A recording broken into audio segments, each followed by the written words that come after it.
오늘 하나님께서 우리에게 주신 말씀은 요한복음 21장 1에서 6절 말씀입니다. 그 후에 예수께서 디베랴 호수에서 또 제자들에게 자기를 나타내셨으니 나타내신 일은 이러하니라.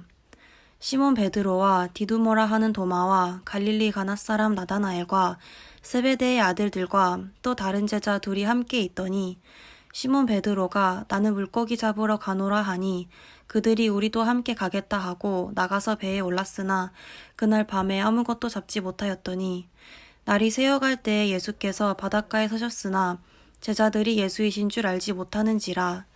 예수께서 이르시되 얘들아 너희에게 고기가 있느냐 대답하되 없나이다. 이르시되 그물을 배 오른편에 던지라 그리하면 잡으리라 하시니 이에 던졌더니 물고기가 많아 그물을 들 수 없더라. 아멘. 지난 수요일 핸드폰의 전원을 끄고 다락방으로 올랐습니다. 연말부터 연초에 걸쳐 이어진 각기 다르면서도 닮아있는 일들 앞에서 힘겨웠습니다.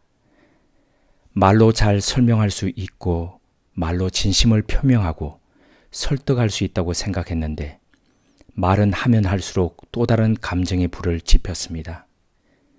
원치 않는 화가 일었습니다. 도저히 제 힘으로는 풀 수 없다고 느꼈습니다. 어두운 다락방 기도 의자에 의탁해 무릎을 꿇고 고요히 제 영혼의 무게를 하나님 앞에 달았습니다. 오르락 내리락 하던 감정의 등락 속에서 제 수준이 보였습니다. 그리고 하나님 앞에서 자문하듯 물었습니다. 그리스도인이란 누구입니까? 그리스도인으로 산다는 것은 무엇입니까? 2020년만 하더라도 목표의 2분의 1밖에 이루지 못했지만 성경을 2번 통독했습니다. 지금껏 나름 성경을 많이 읽었습니다. 그런데 그 읽은 만큼 저는 더 성숙한 그리스도인이 되어 있는지 스스로에게 물었습니다. 평소의 삶이 기도여야 한다며 말했던 것에 비춰보면 수도 없는 기도를 드렸을 텐데 저는 그 기도만큼 괜찮은 사람으로 살고 있는지 물었습니다. 형편없는 자체평가표 앞에서 지금까지 살아온 시간이 부정되었습니다. 아무것도 없는 결과를 보며 지금껏 무엇에 열광했고 무엇에 열중했는지 말문이 막혔습니다. 혹자는 이런 제 모습을 보며 뭘 그리 자신에게 박하게 구느냐고 이야기할지 모릅니다. 그렇지만 목회자가 구도자이길 포기하지 않은 한 정직한 자기 평가 앞에 서야 함이 마땅치 않겠습니까? 마치 시간이 지나면 지날수록 무질서가 더해지는 연력학 제2법칙인 엔트로피처럼 그리스도인의 삶이 계속되는데도 흐트러짐이 더한다면 무슨 소망이 있겠습니까? 이렇듯 인간의 노력과 애씀이 허무하다면 어떻게 방향을 수정해야 할까요? 열은 차가운 곳에서 뜨거운 곳으로 흐르지 않습니다. 빛 또한 어두운 곳에서 밝은 곳으로 비추지 않습니다. 저는 빛이고 열이신 주님의 존재에 기대어야 했습니다. 내가 이만큼 애썼다는 인간의 의가 빛나는 곳에서는 소망이 자라지 않습니다. 이러한 삶은 아무리 반복된들 이름만 그리스도인이라는 걸 벗어날 수 없습니다. 요즘 서초동 주변엔 악기를 메고 걸어가는 고3 입시생들의 모습이 눈에 많이 띕니다. 대입 실기가 한창이기 때문입니다. 학생들을 가르치는 선생님들은 절감하시겠지만 고3이 되었다고 저절로 실력이 올라가고 잘하는 학생은 단 한 명도 없습니다. 매일매일 선생님의 가르침을 기억하며 음정을 잡고 화음과 리듬을 만들어가는 지루한 반복을 거쳐야만 조금씩 나아질 수 있습니다. 그렇게 어제의 자기를 딛고 올라가는 학생만이 목표로 한 곳에 이를 수 있습니다. 그리스도인의 삶도 마찬가지입니다. 시간이 지났다고 믿은 지 좀 되었다고 저절로 더 나은 그리스도인, 그리스도 예수님을 더 닮은 그리스도인이 된다면 얼마나 좋겠습니까? 하지만 세상이 그렇듯 믿음 안에도 저절로는 존재하지 않습니다. 그러므로 주님께서 만지시도록 자신을 내어드려야 합니다. 다듬어 가시도록 맡겨야 합니다. 무엇보다도 이 모든 것에 앞서 우리 자신이 탄 배가 비어 있음을 봐야 합니다. 그리고 고백해야 합니다. 아무것도 없나이다. 한편으로는 내가 지금까지 한 게 있는데 내 나이가 몇인데라고 생각하실지 모릅니다. 하지만 정직하게 자신을 들여다볼 때 변화가 일어납니다. 자신의 무게를 하나님 앞에 달아볼 때 무질서의 법칙을 역행하는 하늘의 법칙에 닿을 수 있습니다. 이 시간 우리 각자의 이름을 넣고 묻고 답해 보실까요? 호야, 너에게 고기가 있느냐? 없나이다. 7명의 제자들은 동이 틀 때까지 그물질을 했지만 단 한 마리의 물고기도 잡지 못했습니다. 있는 힘을 다 짜내고 온갖 시도를 다 해보았지만 아무런 소득이 없었습니다. 자리를 잘못 잡아서 그럴까 싶어 자리를 옮겨 보았습니다. 어구가 나빠서 그런가 싶어 그물도 바꿔 보았습니다. 노력이 부족한가 싶어 힘을 내어 한 번 더 그물을 던지다 보니 날이 샐 정도였습니다. 상황이 이 정도 되면 안 잡히는 게 이상하다고 생각이 듭니다. 할 수 있는 모든 것을 다 했는데도 아무것도 잡지 못하고 아무것도 아닌 상태입니다. 이쯤 되면 묘하게 닮아있는 과거가 생각났을 겁니다. 제자들의 그 과거를 찾아서 함께 읽어보시겠습니다. 누가복음 5장 1절에서 11절입니다. 무리가 몰려와서 하나님의 말씀을 들을새 예수는 게네사렛 호숫가에 서서 호숫가에 배 2척이 있는 것을 보시니 어부들은 배에서 나와서 그물을 씻는지라. 예수께서 한 배에 오르시니 그 배는 시몬의 배라. 육지에서 조금 떼기를 청하시고 앉으사 배에서 무리를 가르치시더니 말씀을 마치시고 시몬에게 이르시되 깊은 데로 가서 그물을 내려 고기를 잡으라. 시몬이 대답하여 이르되 선생님, 우리들이 밤이 새도록 수고하였으되 잡은 것이 없지만은 말씀에 의지하여 내가 그물을 내리리이다 하고 그렇게 하니 고기를 잡은 것이 심히 많아 그물이 찢어지는지라. 이에 다른 배에 있는 동무들에게 손짓하여 와서 도와달라 하니 그들이 와서 2배의 채움에 잠기게 되었더라. 시몬 베드로가 이를 보고 예수의 무릎 아래에 엎드려 이르되 주여 나를 떠나소서 나는 죄인이로소이다 하니 이는 자기 및 자기와 함께 있는 모든 사람이 고기 잡힌 것으로 말미암아 놀라고 세베대의 아들로서 시몬의 동업자인 야고보와 요한도 놀랐습니다. 예수께서 시몬에게 이르시되 무서워하지 말라. 이제 후로는 내가 사람을 취하리라 하시니 그들이 베드로를 육지에 대고 모든 것을 버려두고 예수를 따르니라. 예수님을 처음 만났던 그날도 아침이었고 한 마리의 물고기를 잡지 못했던 날이었습니다. 누가복음 5장 5절 베드로의 표현을 보면 밤이 새도록 수고하였으나 잡은 것이 단 하나도 없는 허무한 아침이었습니다.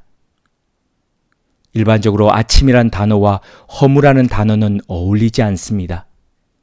그럼에도 불구하고 긴 밤이 안긴 허무가 아침과 조우했을 때 얼마나 당황스러웠고 또 참담했겠습니까?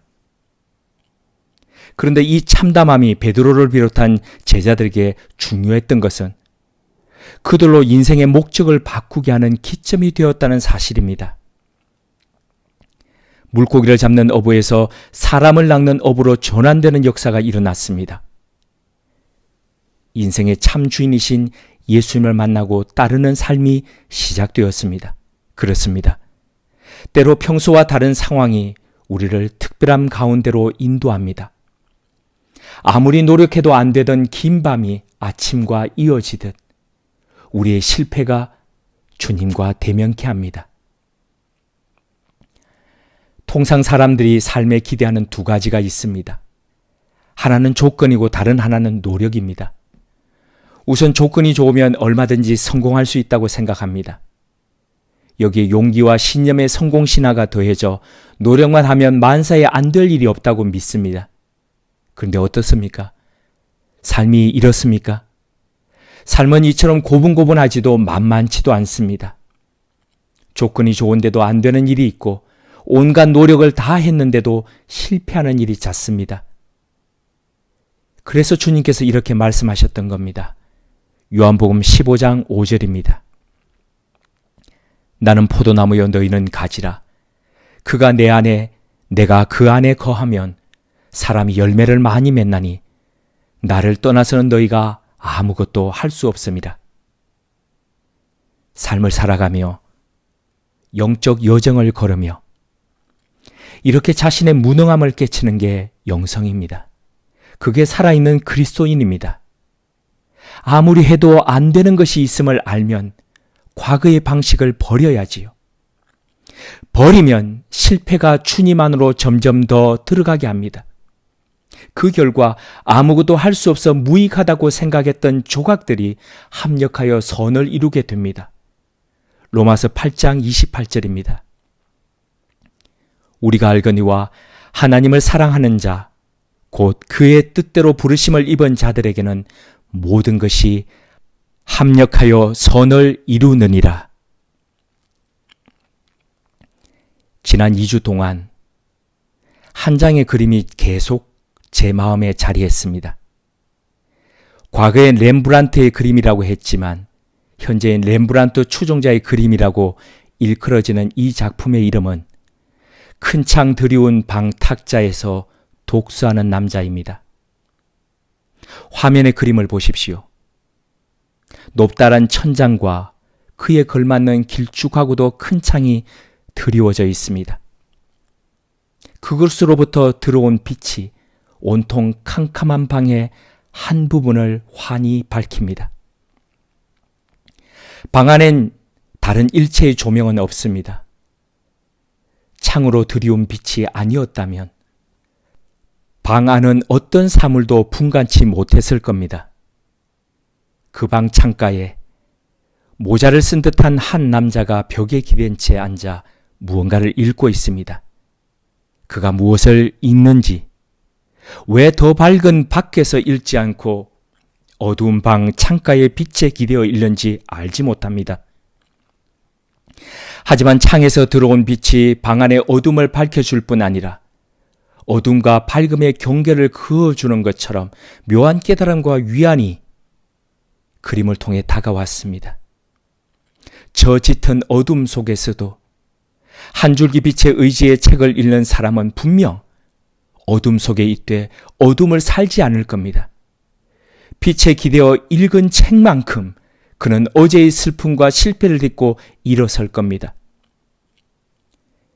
엽서에 담겨 있는 해당 그림을 책상 위에 두고 보다 보니 어느덧 제가 그 그림의 창가에 앉아 책을 읽고 있는 것 같았습니다. 예수님이 긴 어둠 속에서 밤을 보낸 제자들 곁으로 찾아오셨습니다. 어두운 방으로 빛이 들어오듯 주님은 어둠 속 제자들에게 다가오셨습니다. 너에게 고기가 있느냐? 주님의 이 질문은 마치 범죄 후 무화과 나무 아래 숨어있던 아담을 부르시는 하나님의 음성을 연상케 했습니다. 아담아, 내가 어디 있느냐?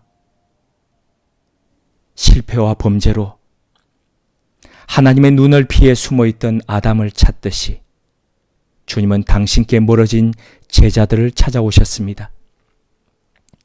그리고 말씀하셨습니다. 요한복음 21장 6절입니다. 이르시되 그물을 배 오른편에 던지라. 그리하면 잡으리라 하시니 이에 던졌더니 물고기가 많아 그물을 들 수 없더라. 어떤 이들은 그물을 배 오른편에 던지라는 주님의 말씀을 이렇게 적용합니다. 믿음이란 우리 인생의 왼편을 포기하는 것입니다. 일면 은혜스러운 말씀입니다. 그런데 곰곰이 생각해 보십시오. 제자들이 밤새 고기잡이하며 배 오른편에 그물을 던져보지 않았겠습니까? 배 오른쪽이건 왼쪽이건 앞뒤 사방팔방 가리지 않고 모두 던져보았을 겁니다. 그렇다면 그물을 배 오른편에 던지라는 예수님의 말씀은 무엇을 의미하는 겁니까? 간단명료합니다. 순종입니다. 순종이라고 하니 진부한 결어 같지만 분명합니다. 순종입니다. 이 간단하고도 진부한 것 같은 한 단어가 그리스도인의 성공과 실패, 성숙과 품격을 나누게 합니다. 생각나시는 주변을 돌아보십시오. 정당한 부모의 말씀에 불순종을 거듭하는 자식치고 올바르게 자라는 사람 보셨습니까? 기꺼이 순종하는 자녀치고 잘못된 사람 보셨습니까? 골로새서 3장 20절이 이렇게 말씀합니다. 자녀들아, 모든 일에 부모에게 순종하라. 이는 주 안에서 기쁘게 하는 것이니라. 왜 성경이 부모에게 순종을 강조합니까? 왜 그것을 주 안에서 기뻐하는 것이라고 그렇게 이야기합니까? 부모에 대한 순종이 하나님에 대한 순종에 보이는 표식이기 때문입니다. 보이는 부모에 불순종하면서 하나님을 공경하고 순종한다는 것은 거짓이요 위선이기 때문입니다. 양손을 한번 펼쳐보십시오. 듣지만 마시고 양옆으로 쭉 뻗어보십시오. 삶의 성공과 실패는 이처럼 배 한 칸 사이입니다. 제자들이 탔던 배의 왼편에서 오른쪽까지 거리는 불과 몇 발자국에 지나지 않습니다. 그러나 결과는 완전히 다릅니다. 순종과 불순종의 거리도 우리가 양손을 뻗은 이 한 칸 사이입니다. 그러나 그 결과는 천양지차입니다. 누가복음 5장 1절에서 11절을 앞에서 함께 읽었습니다.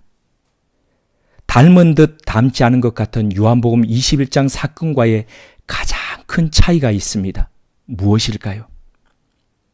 먼저 누가복음 5장 6절을 읽고 그 다음에 요한복음 21장 6절의 후반절을 읽어보시겠습니다. 누가복음 5장 6절입니다. 그렇게 하니 고기를 잡은 것이 심이 많아 그물이 찢어지는지라. 다음 요한복음 21장 6절 후반절입니다. 물고기가 많아 그물을 들 수 없더라. 앞선 누가복음 5장의 상황은 물고기가 많아서 그물이 찢어졌습니다. 그런데 요한복음 21장의 상황은 어떻습니까? 물고기가 많아서 그물을 들 수 없는 지경인데도 그물이 찢어지지 않았습니다. 이 두 차이가 어디에서 기인되었을까요? 누가복음 5장에서는 고기를 잡지 못한 제자들에게 주님께서 깊은 데로 가서 그물을 던져라고 하실 때 베드로가 이렇게 대답하고 그물을 던졌습니다. 누가복음 5장 5절입니다. 시몬이 대답하여 이르되 선생님, 우리들이 밤이 새도록 수고하였으되 잡은 것이 없지만은 말씀에 의지하여 내가 그물을 내리리이다 하고, 베드로가 한 말의 뉘앙스를 최대한 살려서 다시 해석해보면 이렇습니다. 우리가 밤새도록 해봤지만 허탕만 쳤습니다. 당신이 말씀하니 내가 한번 해보기는 하지요. 베드로의 말은 기꺼운 순종이 아니었습니다. 주변에 예수님을 둘러싼 군중에 압도되어 마지못해 한 행동이었습니다. 그런데도 엄청난 물고기가 잡혔습니다. 물론 그물이 찢어져 가면서 말입니다. 이에 반해 요한복음 21장의 상황은 다릅니다. 배의 오른편에 그물을 던지라는 목소리에 제자 중 그 어느 누구 하나 대꾸하거나 반대하지 않았습니다. 그저 그렇게 순종했습니다. 어쩌면 제자들은 요한복음 21장의 상황을 겪으며 누가복음 5장의 일을 떠올렸는지 모릅니다. 사람이 성장한다는 것은 이렇게 어제의 나를 버리는 것에서 시작합니다. 절지동물, 선충류 같은 무척추 동물이 성장이나 변태를 하기 위해 외 골격을 벗어버리는 탈피를 거치듯 사람도 과거의 실패를 딛고 나아가야 자랍니다. 어제의 잘못된 습관을 짓는 채 아무리 피난 연습을 해도 연주가 발전이 없듯이 사람도 마찬가지입니다. 혹 아픈 상황 가운데 계십니까? 말을 하면 할수록 관계가 틀어지고 더 어려워지십니까? 억울하고 분해서 잠 못 이루어 하십니까? 과거에도 이러신 적 있습니까? 그때는 어떻게 해결하셨습니까? 과거의 방법이 현재에는 통하지 않고 있습니까? 선뜻 마음이 내키지 않으실 수 있으나 오늘 말씀의 장면 속으로 우리 상한 감정을 가지고 나아가셨으면 합니다. 지금이야말로 우리 삶의 탈피의 때입니다. 이건 하고 말고의 선택 사항이 아닙니다. 때가 되었는데도 탈피하지 않은 뱀은 본인을 싸고 있는 허물에 갇혀 고사당하듯이 우리 역시 버리지 못하고 고집하는 틀 때문에 소멸되어 갈 수 있습니다. 그렇지만 소망이 있는 것은 아프지만 우리가 고집스러운 우리의 방식과 방법을 내려놓을 때 빛이 들어옵니다. 물고기가 많아 그물을 들 수 없을 정도로 결과가 달라집니다. 내 인생, 내 것이라고 생각하지만 우리 것이 아닙니다. 우리에게 생명과 호흡과 만물을 친히 주신 분의 것입니다. 그분의 인도하심을 받는 것이 지혜입니다. 그 인도하심에 맡기며 순종하는 것이 우리 삶을 마지막까지 향기롭게 세워가는 일체의 비결입니다. 우리 생의 그물을 가득 채우는 길입니다. 이 일체의 비결을 깨달은 크로스비 여사는 1874년 찬송가 384장 나의 갈 길 다 가도록에 다음과 같이 담았습니다. 나의 갈 길 다 가도록 예수 인도하시니 내 주 안에 있는 긍휼 어찌 의심하리요. 믿음으로 사는 자는 하늘 위로 받겠네. 무슨 일을 만나든지 만사형통하리라. 무슨 일을 만나든지 만사형통하리라. 나의 갈 길 다 가도록 예수 인도하시니 어려운 일 당한 때도 족한 은혜 주시네. 나는 심히 고단하고 영혼 매우 가라나 나의 앞에 반석에서 샘물 나게 하시네. 나의 앞에 반석에서 샘물 나게 하시네. 나의 갈 길 다 가도록 예수 인도하시니 그의 사랑 어찌 큰지 말로 할 수 없도다. 성령 감화 받은 영혼 하늘나라 갈 때에 영영 부를 나의 찬송 예수 인도하셨네. 영영 부를 나의 찬송 예수 인도하셨네. 함께 기도하시겠습니다. 하나님, 믿음 안에서 저절로는 존재하지 않음을 인식하며 날마다 우리 자신을 주님께 내어놓는 그리스도인 되길 원합니다. 우리 자신의 무능을 깨달아 날마다 주님 안으로 점점 더 들어가길 원합니다. 간단하고도 진부한 것 같은 순종이 그리스도인의 성공과 실패, 성숙과 품격을 나누게 함을 기억하며 하나님 앞에 기꺼운 순종의 삶 살길 원합니다. 그리하여 하나님의 인도하심에 맡기며 순종함으로써 메마른 반석에서도 샘물을 내시는 하나님의 은혜를 누리며 이 땅을 살게 하옵소서. 예수님의 이름으로 기도드립니다. 아멘.